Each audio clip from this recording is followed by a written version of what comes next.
আর এদিকে এখানকার জ্যোতি মালহোত্রা যে দেশে থেকে দেশদ্রোহিতা করছিল, সেই জ্যোতি মালহোত্রার সঙ্গে পাক দূতাবাস কর্মী দানিশের সম্পর্ক, তাদের মধ্যে কথাবার্তা হতো একটি অ্যাপের মাধ্যমে, এবং সেই অ্যাপের মাধ্যমে যে কথাবার্তা তারা বলতেন, সেই যাবতীয় কথোপকথন অর্থাৎ সেই চ্যাট ইতিমধ্যে রহস্যজনকভাবে ডিলিট হয়ে গেছে, এবং সেই ডিলিটেড সেই চ্যাটগুলো কিন্তু পুনরুদ্ধার করে সেখান থেকে তদন্ত করবেন আধিকারিকরা। কিন্তু এখানে সবচেয়ে বড় একটা প্রশ্ন, যে যেভাবে কথাবার্তা হতো এবং যেভাবে জ্যোতিকে ব্যবহার করছিল আইএসআই, তাহলে জ্যোতির মাধ্যমে কি ভারতের সমস্ত রকম খোঁজ খবর নিত পাক সন্ত্রাসীরা?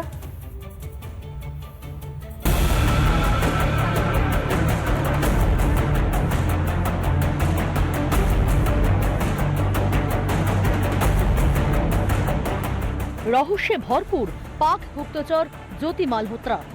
জ্যোতির পেটের কথা জানতে ম্যারাথন জেরা করছে ন্যাশনাল ইনভেস্টিগেশন এজেন্সি। সূত্রের খবর, জেরা পর্বে 3টি বড় তথ্য জানতে পেরেছে এনআইএ। তদন্তকারীরা জানতে পেরেছেন, আইএসআই এর হয়ে কাজ করত জ্যোতি। আইএসআই এর ডিজিটাল এজেন্ট হয়ে গিয়েছিল সে। ডায়েরিতে গোপন তথ্য লিখে রাখত গুপ্তচর জ্যোতি। পাকিস্তানে যাওয়ার জন্য ভিসা পেতে দিল্লির পাক দূতাবাসে গিয়েছিল জ্যোতি। সেখানেই পরিচয় হয় দানিশের সঙ্গে। একে অপরের নিজেদের মোবাইল নাম্বার শেয়ার করে। এরপর শুরু হয় দুজনের কথাবার্তা। 2023 সালে প্রথমবার পাকিস্তানে যায় জ্যোতি। সূত্রের খবর, এনআইএর জেরায় পাকিস্তান দূতাবাসের কর্মী এহসান উর রহমান ওরফে দানিশকে না চেনার ভান করে জ্যোতি। তদন্তকারীরা জ্যোতিকে প্রশ্ন করে, কখন কিভাবে দানিশের সঙ্গে দেখা হয়েছিল জ্যোতির। এনআইএর প্রশ্নের জবাবে অসংলগ্ন উত্তর দেয় জ্যোতি। দানিশের সঙ্গে অ্যাপের মাধ্যমে চলত কথাবার্তা। ধরপাকড় শুরু হতেই সেই চ্যাট ডিলিট করে জ্যোতি। কি ছিল সেই কথোপকথনে? কেন মুছে ফেলা হলো চ্যাট? কি কি তথ্য দিয়েছিল শত্রু পাকিস্তানকে জ্যোতি? আইএসআই এর কোন কোন টাস্ক পূরণ করেছিল এই পাক গুপ্তচর? প্রশ্ন অনেক, যার জবাব পেতে মরিয়া এজেন্সির আধিকারিকেরা। রিপাবলিক বাংলা। আর এই জ্যোতি মালহোত্রার ঘন ঘন বিদেশ সফরে গিয়ে আবার সাততারা হোটেলে জীবনযাপন করা, সেখানে থাকা, অথচ তার পরিচয় কি? সে একজন ব্লগার।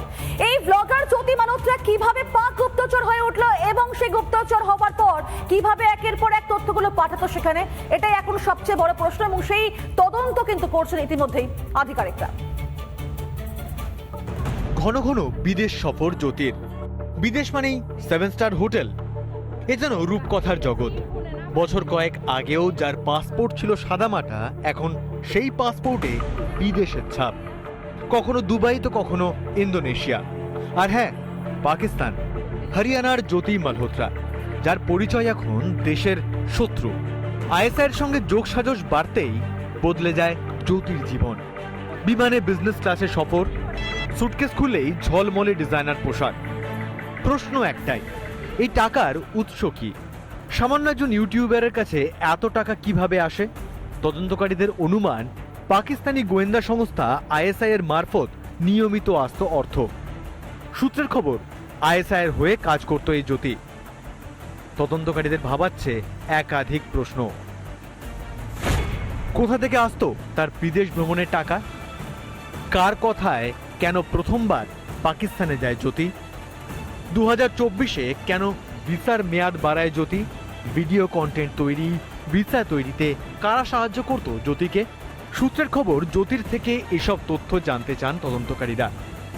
দানিশ ছাড়া পাকিস্তানের আর কার কার সঙ্গে কথা হতো জ্যোতির? পেহেলগাঁও হামলার পর পাকিস্তানে কার সঙ্গে যোগাযোগ হয় জ্যোতির? তাও জানতে চায় এনআইএ। রিপাবলিক বাংলা।